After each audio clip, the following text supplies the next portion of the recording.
Hello. Guess who's back? Back again. And I am back again in my sick bed. Recording in my sick bed. The same as whatever night it was, day it was. Sorry, trying to get comfy and record in a position that you don't normally record in. And I know that sounds a bit X-rated, but it's not as X-rated as it sounds. This man flu, what's it called, norovirus, whatever it is I've got, is seriously kicking my behind in, and every other part of my body as well. It's crazy because we all get bugs in the winter, and we all know we're going to get bugs in the winter, but then when we get a bug that floors us, then we it's almost like we don't know what to do, because I'm on the go all the time, whether it's with work, whether it's in the house, whether it's for family, or whether it's for my sons or whatever. I very rarely stop, and the fact that I've not been able to move, let alone stop, doesn't sit well with me.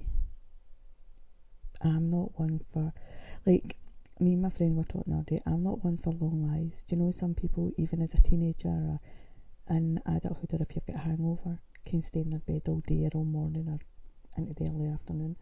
I can't do that. Even if I was to lie in my bed to 10 o'clock in the morning, the rest of my day doesn't feel right. I feel out of sorts. I've got to be, not saying I have to be up at 6 o'clock every morning, I don't mean it like that, but I need to be doing something. I need to be at least sitting upright. So yeah, this bug is having my life, and it needs to go away soon, because every time you think it's going away and you get a wee bit excited that you might be back to normal, you got Aileen get a wee bit cocky, I think, the other day, like, yes, I can breathe and I can talk all at one time. Don't do it. Don't go overexcited. Definitely don't tell anybody that you think you're feeling better. Because see, the minute you tell anybody you think you're feeling better, that's when it's like, really? Really? Is that what you want to believe? Do you want me to show you otherwise? So I'm not going to do that again. I'm gonna roll with it. I'm gonna take my time. I'm gonna say what I say. Anybody get in the way? No, don't do it. That's my wee sing song for the day. You might get another one, you might not. I don't know. I've lost my bit of paper. I don't know what I was going to talk about today. So we're getting back to life, back to reality. I don't know about getting back to life as in me, because I genuinely think I'm on my road out at this point. But reality, yes. Monday, yes. Schools are back, yes. I mean, I've got one son who's already back at work anyway. He's already put in his Christmas holidays for next year. I mean, I do warn them every single year, you need to put them in at the start of the year. You need to get them in early. I told him so his holidays start for April, so they do April to March, whatever you want to call it. So I told him in April, when the new holidays came out, put your Christmas holidays in now. No, it's fine, I'll wait. Summer came, put your Christmas holidays in. Nah, I'll be alright. October, put your Christmas holidays in. I'm too late, everybody's got theirs and I can't get them. I am your mother, you listen to me. I've been right. Love it. People need to listen to me more often. People think I'm daft. I mean, I know I'm daft. I talk sense sometimes. Very rarely. But I do sometimes. So he's got his Christmas holidays in, and then he's like, I mean, I don't know if I've put them in too early. Don't think so, pal. Alright. If they're too early, they'll tell you when to come back and put them back in. You'll be fine. So he's got his Christmas holidays in. The other one goes back to school this week, and we need to apply for colleges this week, which is exciting but nerve-wracking for him, worrying for him, because obviously being neurodivergent. The brain works in a slightly different way. So we will have that to contend with until, even if he was to get offered a place, we've still got that to contend with until he starts and settles in. Not even just like first day nerves, nothing like that. It'll genuinely potentially take him until he leaves again before he thinks, oh, that was actually alright. Oh dear, I've got to laugh. If you didn't laugh, you great. So that's what January looks like for us. College applications and potentially a visit down south to see the feather now that he's en route back to Old Blighty. He started travelling at some point today. Now he's gave me times of his flights, but I don't know if he's gave me the times in Australian time or UK time. I kind of forgot to ask him that question. So, and I don't know if it's AM or PM. I just write numbers down. Don't know. I just go with the flow. I mean, I did say to him, message me when you're heading to the airport, and then like message me each stop, and then let me know once you're back in the UK. He was a wee few wines down by that point that I said it to him, I think. So I don't even know if he remembers talking to me, but I will remind him when he does finally let me know what country he's in. I'll be like, oh, da, you were meant to keep me in the loop. Anyway, it'll be all fine. He'll be back by, I think it's Sunday. He finally gets back to the UK. Could be Saturday. The 6th rings a bell, but I thought the 6th was when he started travelling back. But it's not, he starts travelling back today. So the 6th isn't even Sunday, the 6th is Monday. Can I tell you when he's back? Oh, sorry, that was rude. But yeah, he'll be back. I did say you better make sure you've got a jacket or a jumper or something. They're getting picked up at the airport though, so it's fine. Who's got snow? We've got something that looks like snow. I don't know if it's been a flurry of snow that's iced over, or if it's, I don't know, because it obviously happened through the night, and I was quite clearly sound as a pound. I'm just hoping that we don't really get much else, because I've got things I need to do at the weekend. I need to do a food shop, because I mean, I was going to say the boys wouldn't starve, but potentially they would. Listen, they've got hundreds of sweeties that they got at Christmas. They're never going to go without anything. So I need to go to a shop at the weekend. And then what else have I got to do? I don't know, but I mean, I'm saying I'm going for a shop at the weekend. I can't stand up at the minute without feeling as if I'm having a wee bit of seasick. So it might be raid the freezer and do a lucky dip till I can actually, unless the oldest one wants to be really nice and come to the shops with me. Don't see that happening either. I wouldn't even put the wee one through that, because that's his worst nightmare, is to go anywhere where there's actual people. So I don't know what's going to happen. I'll see how I feel. I probably will wait till Sunday though, because not into it at all.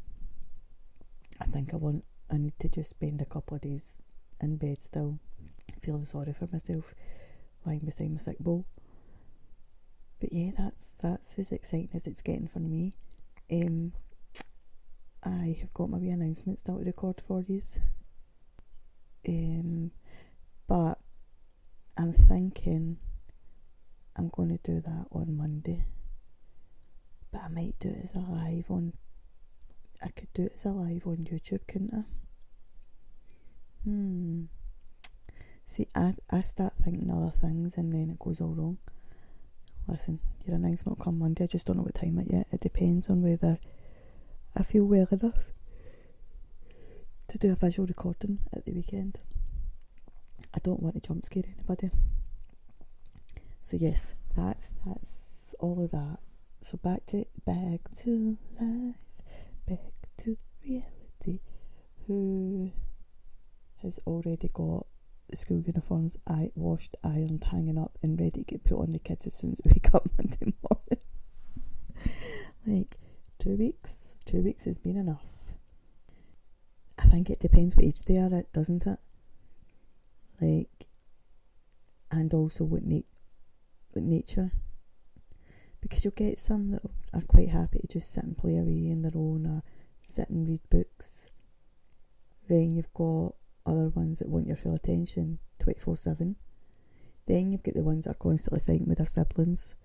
But then you've got some teenagers that are just too much. That was me probably. I'm sure if my mum could get rid of me permanently as a teenager, she would have. I mean, I'm sure there was a way she could have, but she didn't. So that's on her, not on me. She made me this way, as I keep telling her. She hates it when I say that. I did not bring you up to be like that. Well, how did I turn it like that then? How did I end up like this? I mean, don't know where I get my personality for Helen, because it wasn't you. Tell her that all the time as well. Tell her how she's not got a personality. But that's okay, because, listen, I don't tell lies, it's all true. Oh, my neighbour's dog's barking.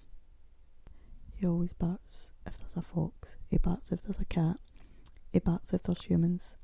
He just barks. I mean, he potentially is good for if any's get broke into. But see, when you're lying in your bed and it's like 3 in, and their daughter's coming in for a nightclub or the pub or whatever, and he wants to go mental, you near fly out your bed. Think you're having to defend the full street. And they're all used to it. They're probably just lying in bed like, oh, shut up. So, when the kids are off on holiday, what is the one thing that you miss? Is it the routine? Do you only work when the kids are at school? So you maybe miss that interaction with work colleagues, or even just actually doing something that is out with being a parent? Or do you normally go and meet up with friends for a coffee or whatever when the kids are at school, and you maybe don't get that during the holidays, or as much during the holidays? Some of you might go and get your nails done or get your hair done. Maybe you go and visit friends or family.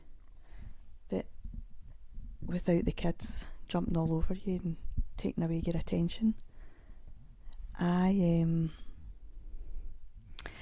think I'm probably more on the routine thing.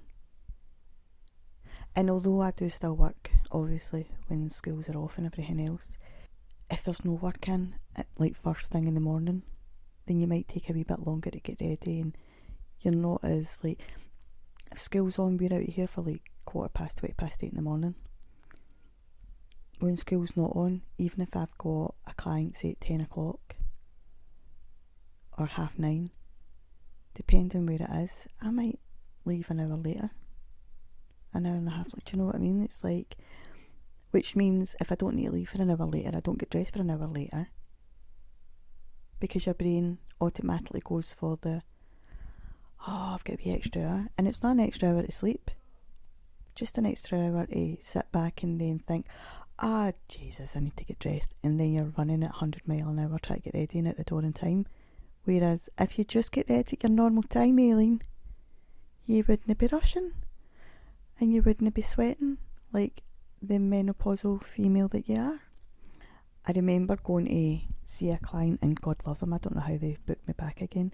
Now, it was in the middle of summer. I was very early stages of perimenopause, and it was a roasting hot day. At this point, I'd piled on a load of weight, which thankfully I'm starting to lose. But any females out there who are menopausal and know what it's like when it's really warm outside, will get this. I think I changed my top about 5 times, or got dressed, changed about 5 times before walking out the door, because everything I put on made me sweat even more. And it was literally like t-shirts and things, and I still like to look smart even if it's a bit more casual. And I went in and I was all flustered, and I'm like, I'm so sorry. And I looked as if I'd been dragged through a hedge backwards, because I started rushing and panicking and everything else, because you're sweating and you're trying to get ready, you're trying to go out the door, and you're meant to be on time and blah blah blah, and you still want to you want to look professional and respectable and everything else, but you need to be a bit cooler. And you're up to high doing. This was before I was on any kind of therapy, hormone replacement therapy. So your HRT, it was before I started any kind of medication. So I was a bit wild. It was like, I don't even know how you would describe it. I think wild animals are tamer than a menopausal female that has not been properly tamed with medication. So yeah, I went into the house and I'm like, oh my god, I'm so sorry. Like, I wasn't late or anything like that. I've been rushing. I'm having a hot flush. I'm having a hormonal moment. I started having a pure meltdown, and I might be there counselling them. Anyway, turned out it was a laugh. We just all laughed about it. The mum was in the same positions, kinda, sort of. And the dad, I think, was just like, what the... And the daughter loved me to bits. She ended up like my wee buddy.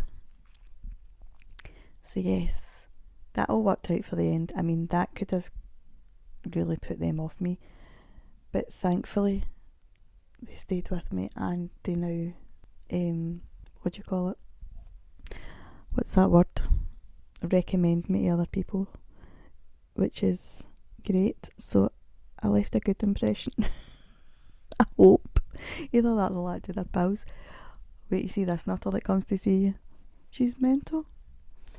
So, yes, I have a good rapport with all my clients, thankfully. I've never had one that I've not got on with. That's always my fear.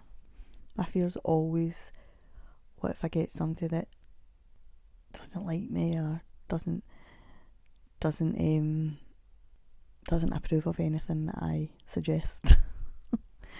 Or just doesn't open up, just sits there in silence, which, yeah, you're going to get that, and I have semi-had that, but it's more about before they start feeling comfortable about opening up, they'll open wee bits and not fully, and then within a couple of weeks she's talking quite well.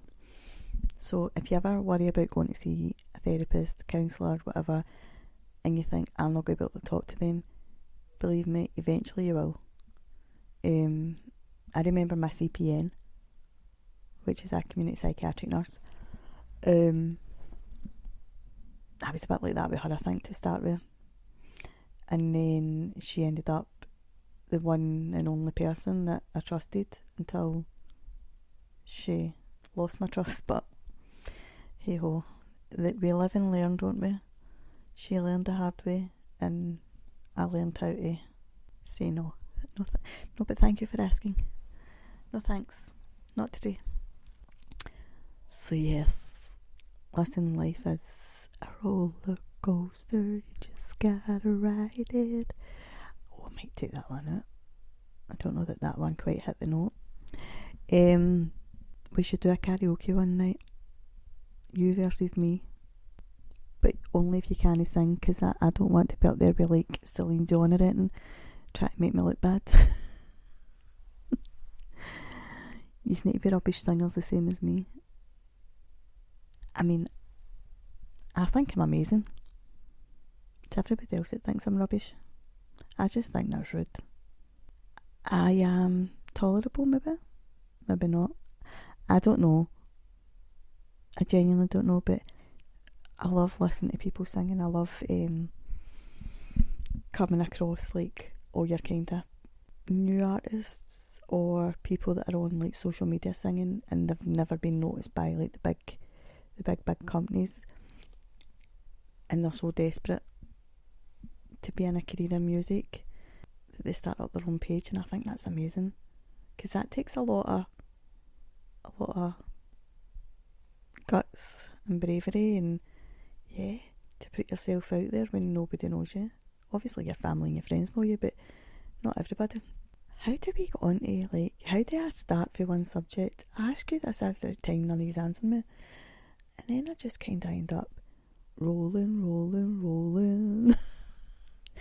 all the way into another subject. We're supposed to be talking about back to life, back to reality. We're supposed to be talking about getting back to reality on Monday. So although some of you might have still been working but got the couple of days off, Monday's really going to be the first full week back to work for everybody. And sometimes when you do like just a wee couple of days here, a wee couple of days there because of bank holidays, public holidays, whatever, then your first full week you can be really, really tired. And it's hilarious because it happens to us all, but it's nothing that we've never done before. Like we're doing what we normally do the rest of the year, apart from obviously when we've got time off, and then you just change it for a week or 2 weeks. You work a day or two less, and then your next full week, you're like, oh yeah, I don't know if I'm into this full-time malarkey. It's awful tiring. But what do you do as a job? Are you a full-time parent? Because that's a job in its own. If you're a full-time parent, you don't need to be doing anything else. I was a full-time mum without any work for a lot of years, then went back to work full-time. Well, went back to work part-time, then went to work full-time, then started my business, so I kind of worked from home as much as possible. But yeah, when you've got kids, they don't always need an extra job, especially depending on what age they are, like especially tiny tots, kids at school. Because the other thing as well is it costs a lot of money for childcare. It is absolutely extortionate. I was quite lucky in the sense that although it was kind of private hours, it was a council nursery my youngest was in. So it wasn't as expensive as your actual private nurseries. But it was still a good chunk of money considering I was a single parent, I was the only person paying it. But so what do you do? Do you have a job where you can work school hours? Maybe you work in a school. Maybe you work in a doctor's surgery or a supermarket or something, or wherever, somewhere that might allow you to do school hours, like 10 till 2 or something like that, which day jobs are quite hard to come by these days. Years and years ago, employers were a lot more flexible than what they are these days, especially in the UK. In the UK, now your employers want you to work and work and work and work, and there's not very much in return from a lot, not all employers, but a lot of employers are like that. You're just a number, which is sad. And I'm not going to give you the I remember in my day, because quite a few of my employers were actual, I don't know how to describe them. My first job ever, well, my job in my Saturday job, I loved it, but then I think my bosses started to see that sometimes I might have been, but I done my job, I absolutely done my job, and I done my job perfectly. I was never in trouble about doing my job, but I think my face didn't quite fit. It wasn't proper enough for a couple of the managers, and I think I talked too much. So when I asked them for extra hours, I never got them. But that was fine because that just spurred me on to go elsewhere. And then my first full-time job, I was in a sense kind of,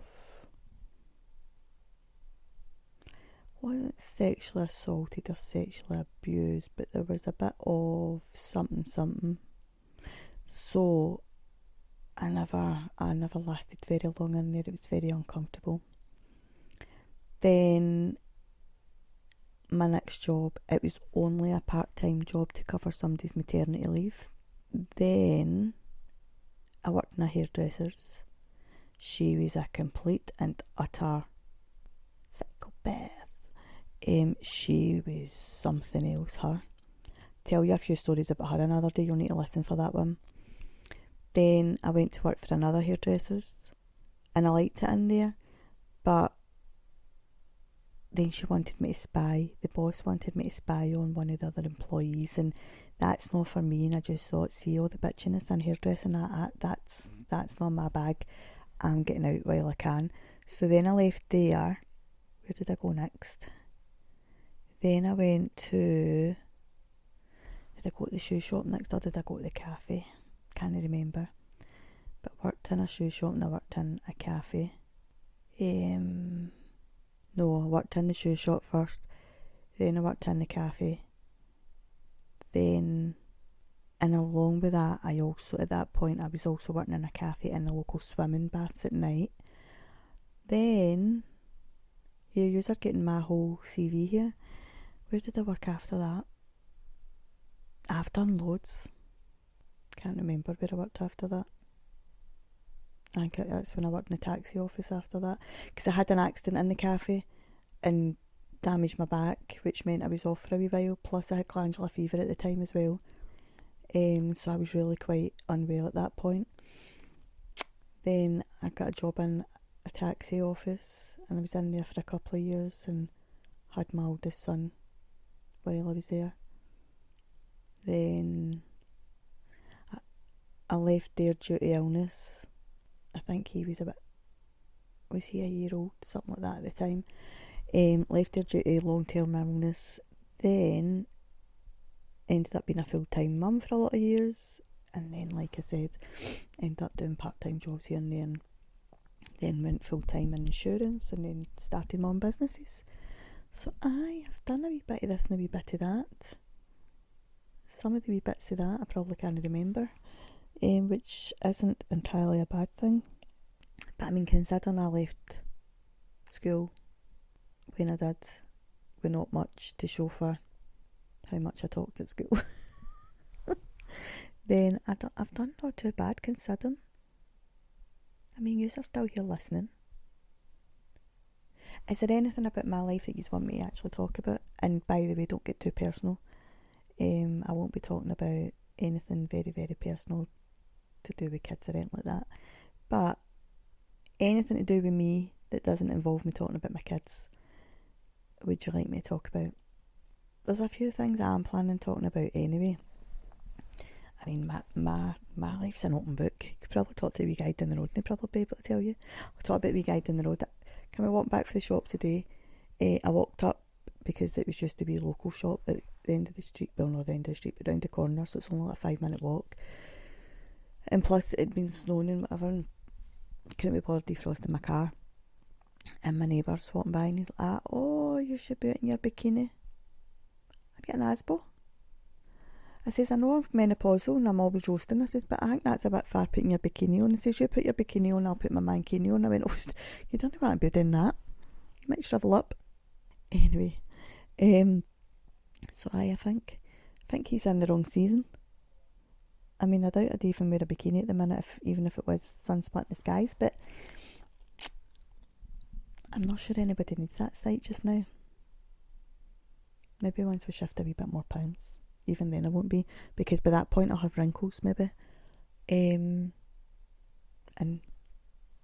see, I'm telling you, I don't think my boys would allow me to wear a bikini. I think they'd be like, Mum, get covered up. Which I think this is a holiday 80 to 100s. Now you get the 18 to 30s, 80 to 100s. My sons tell everybody I'm 96, which I just think is rude. I mean, I feel it sometimes, but I genuinely am not 96. If I was 96 and I had an 18-year-old, I should be in the Guinness Book of Records. I should have made money for that. I shouldn't be poor. So I think that would have been good going. Wonder what the oldest age, spit it out, Aileen. I wonder what age the oldest person is to have given birth naturally. like conceived and given birth naturally. I mean, I know they can go through IVF and that. It's a touchy subject, isn't it? But I wonder what age the oldest lady is to have naturally conceived and given birth. Wait, should we Google it? Let's see if we can find it. Hold up, wait a minute. Wait, I've lost. I don't know if this will keep recording if I come off the thing. Let's hope for the best. Let's see. Oldest. Oh, wait a minute. I think I've done it wrong. Right, what age? Can you hear me heavy breathing? Oldest person. You got to write person these days, don't you? To naturally. Nobody searched this, I don't think, because I'm not. Oh, here we go. What age is the oldest woman to conceive naturally? Let's see. Oh, we've got an AI one. Oh, here, wait a minute. Right, there is no set age at which a woman can't get pregnant naturally, but fertility declines with age. Well, we know that, don't we? However, it's unlikely to get pregnant naturally after the age of 45. Do you want me to prove that? I'm kidding. That's what I would say to my son. That's what I do say to my son. Do you want me to prove it? Right, so here are some women who have gave birth at older ages. A British woman gave birth naturally at the age of 59 in 1997, but that doesn't mean that she got pregnant naturally. A Brazilian actress was 56. 57-year-old physical education teacher who gave birth to her son at 36 weeks and 5 days. But then that doesn't say that any of them gave birth naturally, so come on. Somebody tell me the answer. What is the oldest age? No, that wasn't my question. No, it's not telling us.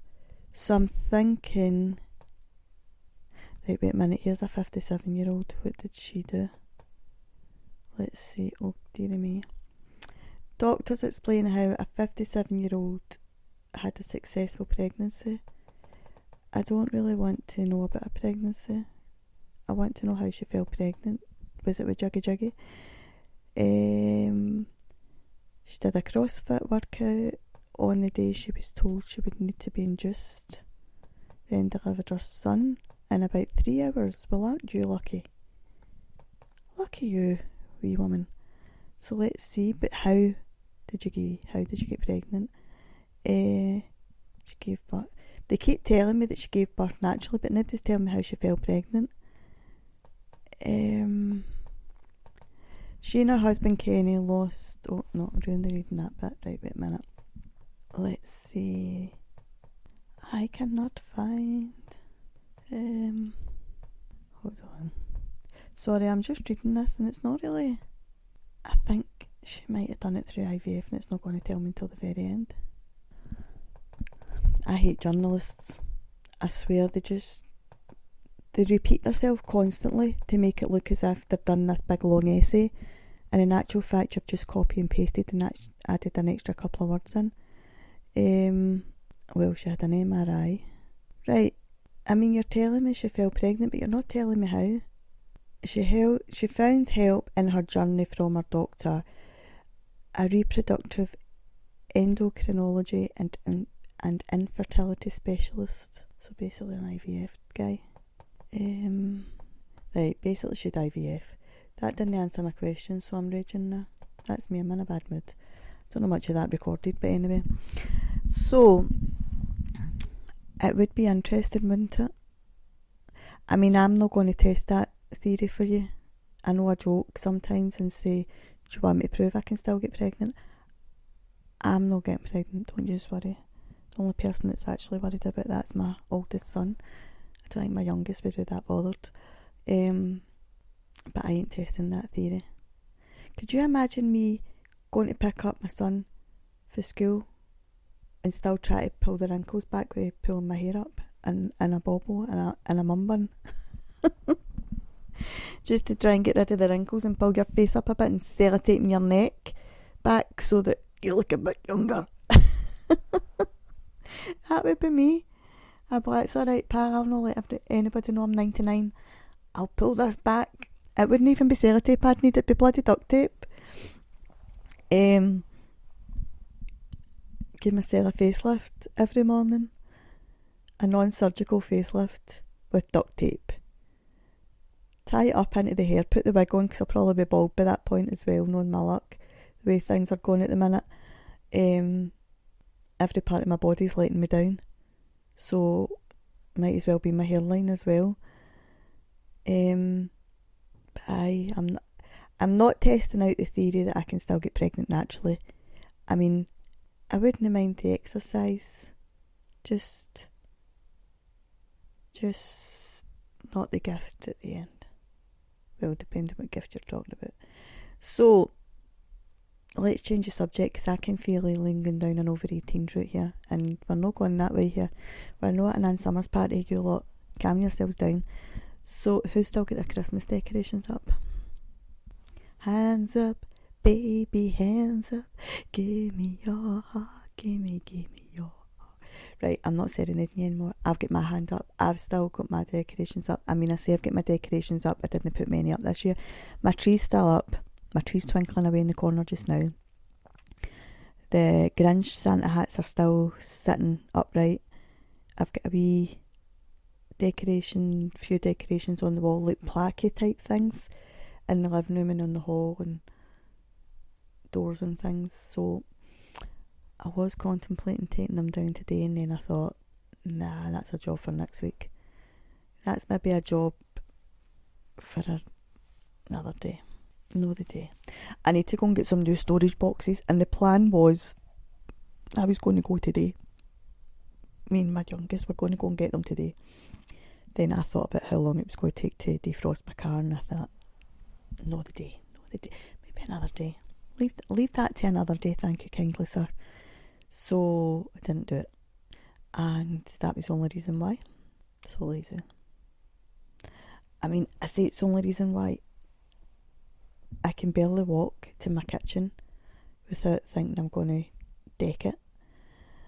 I ain't walking anywhere, because the amount of people that I absolutely take the mick out of everybody in Asda. I mean, they do it to me as well.